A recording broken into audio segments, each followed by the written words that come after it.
Kasih Bapak. Halo Netliners, ketemu lagi dengan saya Haryadi, Ketua ulang. Kasih Bapak. Halo Netliners, ketemu lagi dengan saya Haryadi, Ketua Umum Koperasi Data Pangan Nusantara, Kudapan. Assalamualaikum. Hari ini kita ketemu dengan Pak Pupung. Waalaikumsalam. Pak Pupung ini sudah berapa tahun sih Pak membina petani di sekitar sini? Ya kurang lebih 8 tahun lah di daerah Cisarua ya, Bogor. Nah, luar biasa. Ini Pak Pupung, saya mau tanya dong Pak, pengalaman Bapak. Kemarin saya tertarik tuh waktu kita lagi diskusi di TOT-nya Kudapan Training of Trainers, Bapak sharing soal pengalaman membina petani dan menghubungkan langsung petani dengan konsumen. Nah, gimana nih caranya? Ini kan luar biasa. Ya.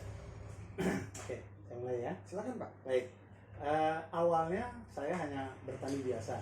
Bertani dalam arti ikut-ikutan. Bukan petani mereka. Tapi ternyata kita lihat petani di sana itu, mereka hasilnya diambil oleh tengkulak. Dibayarnya 3 hari atau seminggu baru dibayar. Waduh. Nah, 3 hari atau seminggu makan apa dia kan gitu. Iya. Nah, begitu saya datang, kebetulan saya diajak bertani, pertamanya adalah tanaman cabai. Tapi begitu pas tanaman cabainya saya anggap ya tidak berhasil karena tidak semuanya uang hasil panen itu ke saya. Akhirnya dia menyerahkan lahannya ke saya. Jadi ditukar. Makanya saya punya lahan, bukan beli lahan. Saya punya lahan. Nah, untuk apa? Saya pada saat itu berpikir masa kecil saya diajarkan bertani sama orang tua, walaupun tinggal di Jakarta, gitu kan. Nah, saya tanamlah macam-macam sayuran.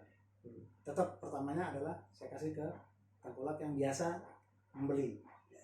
Saya sabar menunggu kan, 3 atau seminggu baru dibayar. Tapi setelah itu, nah, ketemulah tanaman yang sekarang jadi unggulan saya adalah tanaman kacang dan tanaman kacang Garuda batik. Ya, atau kalau saya bilang kacang batik, kalau orang kampung sana bilang kacang Garuda. Yang satu lagi kacang edamame. Edamame itu disebutnya bahasa Jepangnya, tapi kalau kita bilang kedelai Jepang. Kedelai yang besar-besar. Boleh kita coba lihat ya. Oke. Ini salah satu contohnya. Kacang Garuda juga ya. Nah, ini kacang Garudanya atau kacang batik. Boleh dilihat Pak. Nah, ini yang sudah direbus. Warnanya jadi kayak ungu ya. Kelihatan kayak kucing-kucing ini. Tapi kalau yang mentah, nah, kelihatan batiknya. Iya, benar-benar bisa Ya. dipegang Pak. Batiknya. Beraut-raut ya. Ya, artinya lurik-lurik ya. Nah, kira-kira seperti itu. Dan ini kalau yang dalamnya boleh lihat Pak. Coba. oh ya, edamamenya. Dalamnya. Ini coba dibuka. Luar biasa gede ya. Ini. Boleh coba Pak? Boleh. Coba aja yang matang deh. Ini juga. Beneran ini manis loh Pak. Beda sama yang bahkan yang di apa tuh yang di sushi kan beda. Jadi Oh iya, sama. Lebih manis sama. ini. Cuman apa namanya yang di sushi itu udah sortiran terbesar. Tapi bahkan lebih manis daripada itu. Ya. Kalau ini kacang batik ya. Kalau udah di matang.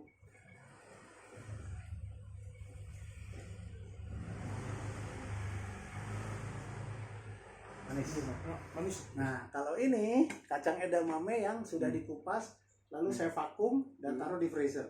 Ini bisa sampai seminggu 2 minggu kuat. Bagus ya. Bisa untuk bakwan. Kalau orang bakwan jagung, ini bakwan Bawa edamame. nama kita coba ya nanti ya. Terus jagung dikasih apa? Susu keju. Jasuke. Jagung susu keju. Ini edasuke, edamame susu keju. Nah, enak Pak ya. Enak. Kirim Pak. Nanti bisa dibawa pulang. Buat Dewan Penasihat dan Dewan Pengawas kita. Jadi kira-kira seperti itu. Dan kelanjutannya kenapa petani saya bina terus? Karena supaya mereka itu benar-benar bisa merasakan langsung hasil pertaniannya. Gitu kan. Karena selama ini berhubungan sama tengkulak, Ya. dikasih harga jelek, dijar kamu utang. Nah. Udah gitu bayarnya lama lagi ya. Jadi udah dia ngutang, dia ditangin lagi sama tengkulaknya. Dan saya berusaha seperti itu. Misalnya gini, contohnya ya.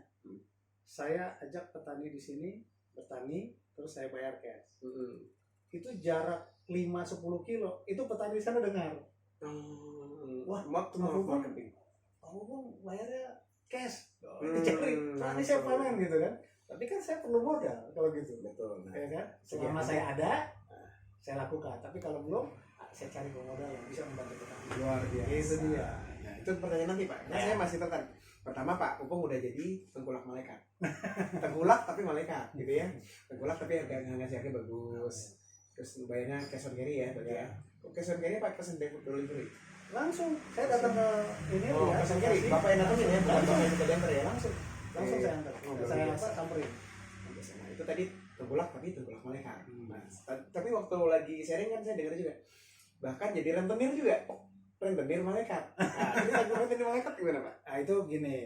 Mereka punya lahan, perlu modal. Saya kasih modalnya bibit, pupuk. Itu poinnya 2 itu dulu. Yes.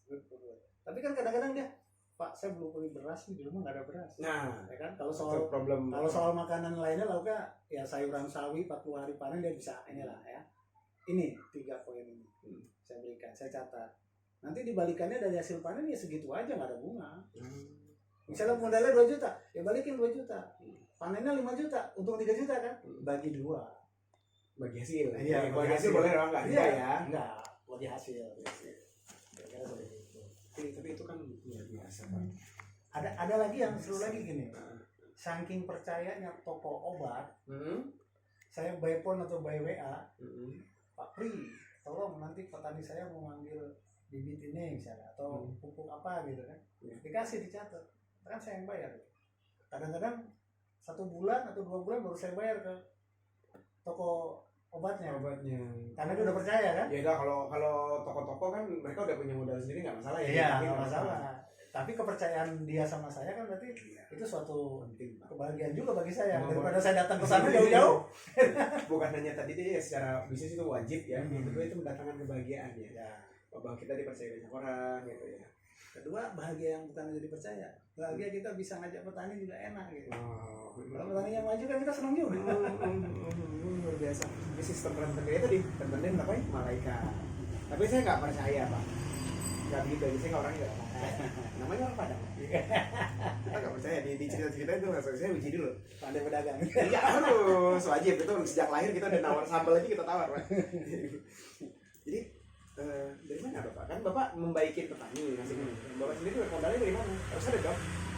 Saya sendiri. Dari pribadi. Tapi kan berarti terbatas sesuai. Iya, sesuai kemampuan saya. Nah, kalau misalnya ini ada hasil bagus, misalnya nih ya, contohnya, wah ini besok nih minggu depan ada panen lagi kacang edamame. Duit saya nggak cukup. Ya sementara yang dekat dulu, keluarga saya, adik saya. Dari bantuan teman-teman. Kalau sekarang ada kudapan, kalau bisa kudapan ini. Komitmen ya buat Iya kan? ya. Iya, kudapan kasih tahu nih ada mau panen nih minggu besok. Siap nggak tampung? Boleh kan? Selagi speknya bagus dan juga kuantitinya jelas, harganya juga bersaing. Oke, kita bisa cari-cari lah. Jungkir balik kita. Karena kita banyak permintaan. Pertama pameran, yang kedua ekspor. Yang ketiga masuk ke mall mewah. Ini sekedar info, saya di WA sama teman saya yang alumni IPB, dia bilang, Pak bisa nggak 500 kilo per minggu kacang batik? 500 kilo per minggu. Wah, jangan sekarang, saya bilang. Kalau nanti 6 bulan kemudian bisa, kenapa? Harus diprogram kan? Iya betul, nggak segitu aja kan kita Baru, janji. Iya. Janji kan adalah hutang ya Pak.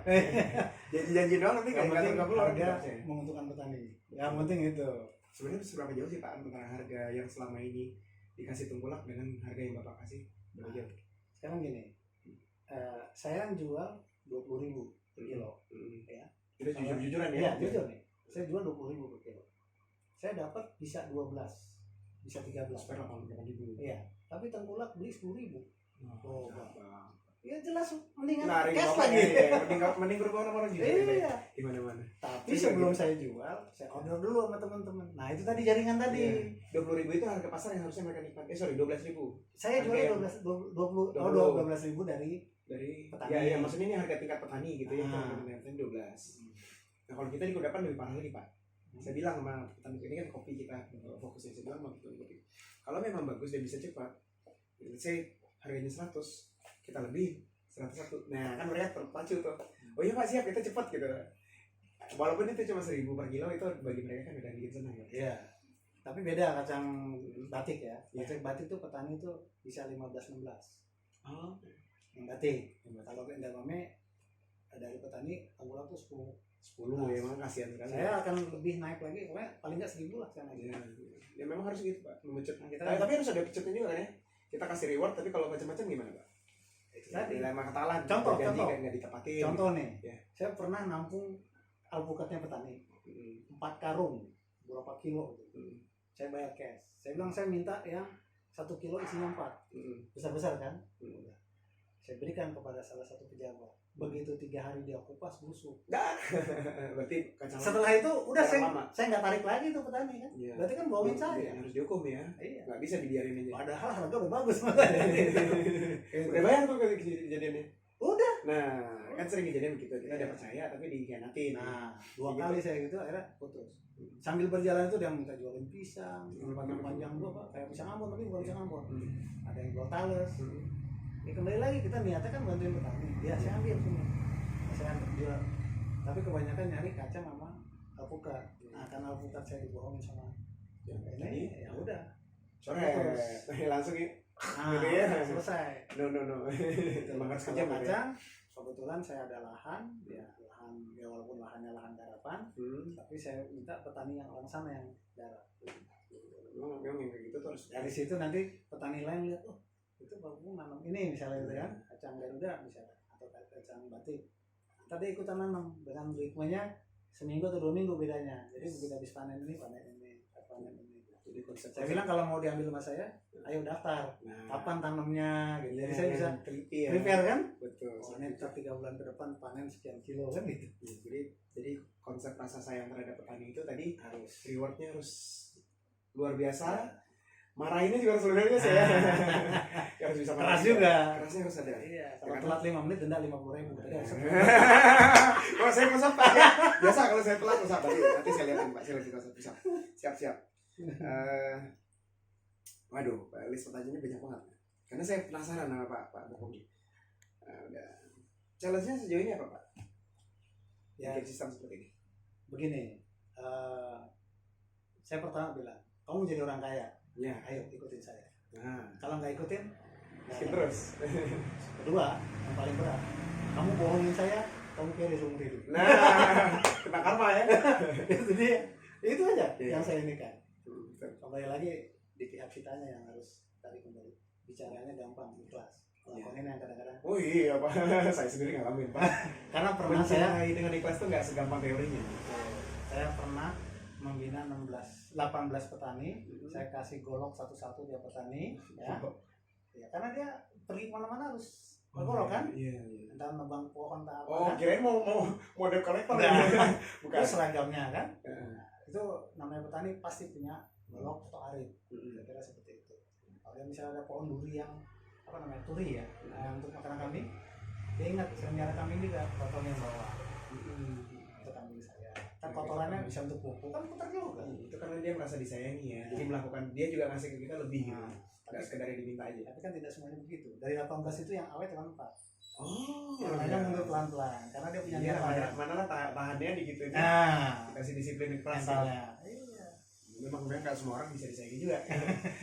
Kita pilih-pilih juga siapa yang mau disayangin. Tapi ya benar luar biasa. Tapi masih nggak percaya saya. Saya tanya dulu. Penerapan standar mutunya gimana Pak? Sekeras apa Pak? Naruh standar kalau mau masuk ke vakum nih gitu. Pada ininya sortirannya itu harus saya bilang tadi, saya bilang super. Contohnya kacang edamame. Itu saya hanya pilih 2-3 itu yang gendut-gendut, yang montok-montok lah ya. Sisanya saya anggap reject. Oh gitu. Ya, saya enggak maksudnya belum pernah terjadi di reject dulu. Berarti kan mayoritas reject. Loh, enggak juga. Misalnya nih, satu karung isinya 40 kilo. Ya. Paling tidak 5 kilo pasti reject. Pasti. Saya Tapi saya tanpa bayar. Iya. Harganya yang beda. Oh ya harganya kelas B gitu ya. Jauh lah. Bisa setengah harga tuh. Tapi kan dia masih untung. Iya. Daripada nggak diambil. Nah iya daripada ketebulak ya. Nah, itu dia. Terus itu yang saya manfaatkan untuk bikin kupas itu. Ini yang kualitas rendah jadi kupas. Sebenarnya bukan rendah. Mereka yang saya bilang satu ini nih, satu buah itu misalnya kita anggap ini kecil, coba dibuka. Tapi tetap bagus. Tuh, hijau, tetap hijau kan? Iya. Ini masih ada kulit arinya. Ya. Nah, ini kalau ini yang besar-besar. Jadi misalnya cuma 1 biji. Nih kayak gini nih, contoh ya, 1. Nih. Ini saya anggap reject, tapi isinya Serius sekali Bapak. Saya kebayang jadi petaninya Bapak. Pusing masih. Iya kan? Nah, ini saya vakum, masukin freezer. Ini 2 minggu kuat. Bikin jagung, apa namanya? Bakwan. Orang bakwan jagung nih bakwan edamame. Terus jagung susu keju, jasuke. Bikin edamame susu keju, edasuke. Luar biasa. Gerobak Harus kreatif ya bukannya. Udah punya 2. Yang saya mau jualan Oh Bapak jadi bukan hanya jual beli aja tapi juga membuat brand Bapak sendiri. Iya, kita sebut namanya Marem Farm. Namanya. Oh, tadi yang dikasih tahu ya, Nah, alamatnya Marem. Kalau di sini Marem Marem apa? Catering, Marem itu apa? bahasa Jawa. Mantep. Oh, Kalau orang Sunda bilang ajib gitu. Ajib. Kalau kita bilang lasu lah. Dan aja bahasa Padang nih. Iya Pak, boleh Pak. Tapi saya Padangnya Padang Payakumbuh itu lebih halus. Kalau Payakumbuh itu Solonya Jawa lah gitu. Ngomongnya nggak pernah kasar. Gitu. 2 kali saya ke Jam Gadang. Jam Gadang, nah itu Bukit Tinggi itu orang dagang Pak. Itu Iya. bahasanya bahasa tajam gitu. Sampai ke ininya Belanda. Gua Jepang. Bapak kapan-kapan main Arau Payakumbuh. Siapa? Kalau di Bukit Tinggi kan pedagang. Kalau kita tuh biasanya guru lama gitu, penulis tuh Payakumbuh gitu. Ada teman saya. Ada. Namanya Daniel Kaniago. Nah, dari saya juga Sandiago Pak. Satu masa. Kemarin ya. Sandiago tuh Dia pelanggan ini, edamame. Oh, iya, Pancoran dia. kapan-kapan kita ketemu ya Pak. Ketemu orang kampung. Nah, ekspor berani nggak Pak? Kita tawarin ekspor gitu ya Pak. Ada kesempatan ekspor ke Jepang gitu yuk gitu. Kalau mau ekspor bisa, yang penting lahannya siap. Maksudnya gini loh. Sementara ini kan saya hanya kelasnya petani lingkungan dari mulut ke mulut. Kalau seperti itu kita harus punya lahan lebih besar. Ya, namanya kalau penelitian snowball sampling ya. Jadi satu mulut ke mulut yang lain gitu. Atau kalau di marketing word of mouth gitu ya.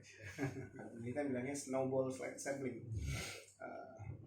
Bisa tapi Bapak berani sanggupin gitu. Ya saya pegang omongan Bapak karena Bapak kan bilang tadi saya bisa dipegang nih omongannya. Kalau janji itu utang gitu. Tapi kalau saya tanya suatu saat Pak ada kesempatan ekspor boleh nih? Berani ya? Ya, saya harus nginikan ke petani kan. Siapin langsung gitu. Jadi nggak ada yang ngeles-ngelesnya nih. Jadi kalau boleh saya simpulin nih Pak, ini udah jadi penghujung acara. Berarti boleh nggak saya simpulin bahwa modal utama Bapak mencintai petani itu adalah satu, disiplin ya? Ya, disiplin. Yang kedua harus jujur. Yang ketiga harus kasih reward yang bagus. Jadi disiplin kan berarti kita mau main pecut tuh ya. Kalau dia nggak main awas ya. Tapi juga di sisi yang lain kasih mereka harga yang bagus. Kalau memang sanggup memenuhi ekspektasi ya. Terus yang kita ada yang paling penting adalah jujur itu bisa dipegang gitu ya. Bukan hanya ke petani, berarti kan ke orang yang Bapak jualan gitu, konsumen Bapak juga harus ya. Konsumen pun juga gitu kalau memang ada sesuatu yang nggak bagus kayak kemarin. Pak, kacangnya kok ada yang kempot gitu. Oh, berarti tuh yang muda ke bawah. Nah, berapa banyak? Saya bilang gitu. Berapa banyak? Ada separuhnya. Oke, besok saya ganti. Nah, tinggal saya marah sama petaninya. Iya, dong. Aku udah diajarin nyortir. Harusnya kasih yang bagus-bagus kan gitu kan? Jurusnya Bob Sadino kan begitu, pakai telur kalau pecah saya ganti. Nah, gitu. Sengaja dipecahin sama dia. Biar ada buktinya gitu. Buat diganti. Iya, boleh. Itu tuh jurus yang bagus. Dan berani menghukum diri sendiri kalau salah gitu ya. Iya. Karena banyak orang yang nggak ngaku kan kalau salah. Nyalain orang lain. Jadi hitungnya. Iya, padahal kita salah sendiri. Oke, itu aja Pak dari saya. Terima kasih Pak Pupung. Ini saya bangga bisa punya anggota kudapan nih. Insya Allah tiara yang terpendam bisa berjalan. Yang penting saling bersama. Lidi hanya untuk bisa mecut. Tapi kalau sapu, bisa buat untuk dapur, bersih tuh kalian. sapu bersih. Tadi permintaan Bapak kan tadi modal ya. Ya. Gimana tadi permintaan Pak requestnya ke kita? Ya gini, saya berusaha membina petani dengan modal yang saya punya. Tapi kalau saya nggak punya atau kekurangan, ya kudapan lah yang bantu. Wah, berat ya karena kita juga baru mulai sapu bersih kan. Saya udah jelasin modal kita FNO nih Pak, nggak apa-apa ya. Saya jujur aja, sebenarnya kita nggak punya duit, tapi saya punya prinsip kalau udah saya harus percaya sama orang, saya senang sama orang, saya selalu bilang ini susah, tapi ini pasti bisa dan harus bisa. Ini Bapak pegang omongan saya. Bapak kan minta modal nih, ayo kita cariin gitu. Tapi saya minta tolong nanti list barang-barang yang Bapak petani Bapak bisa sanggupin. Kemudian speknya apa, kuantiti berapa, harga berapa. Dan opportunity kita nanti untuk tanggal 17 kita mau pameran di Blok M Square. 17. Bukan Mangga 2 Square. 17 Desember ini. Ya memang kita cepet-cepet ya Pak, karena saya tawaran ke saya itu tiap hari masuk. Jadi Pak ini hari ini. Jadi saya nggak akan pernah Pak bulan depan nanti kita sih nggak. Pak dalam seminggu ya Pak. Tapi harus diingat tanaman ini kan nggak sehari panen. Betul. Kalau edamame itu 70 hari. Kacang batik ini itu bisa 100 hari. Tapi berarti Bapak butuh sistem storage berarti ya? Cold storage sama gudang. Belum. Ya, tapi itu ini baru ini pegang janji saya kita akan bangunkan warehouse atau cold storage atau gudang di sini. Saya nggak tahu, coba Bapak cari lahan. Ya, karena kalau Bapak sanggup, nggak usah gede-gede karena untuk nampung aja dulu. Kita punya poslok di situ warehouse gratis. Nanti Bapak anterin di situ. Jadi kita tumpuk di sana. Kita Pak. Maksudnya tempat sewa gitu ya? Maksud sewa kalau poslok. Oh kalau Bapak di sini, nah cari aja di rumah gitu ya. Oh. Nah, buat numpuk dulu, numpuk sebagian. Kalau udah oke, kirim ke saya Pak. Kita warehouse di poslok. Poslok tuh mau 1 ton 2 ton juga oke. Numpuk barang di situ nggak apa-apa. Gratis Pak, dikasih sama Pak Faisal di rootnya. Ya kita terima kasih ya buat Pak Faisal ya, udah banyak bantu. Gitu Pak. Salam apa ya? Oke, nanti kita coba. Minimal itu dulu. Kita tempat numpuk Bapak udah punya. Nah, jadi nanti begitu ada opportunity udah nggak pindah lagi request ini. Barangnya udah ada. Udah nggak perlu dipanen lagi. Tapi lebih senang lagi kalau ada kesempatan langsung lihat lokasi sana. Nah, boleh Pak nanti kita jalan-jalan ya. Gitu. Untuk permodalan. Nanti malam saya ke sana nginep di sana. Besok panen kacang edamame.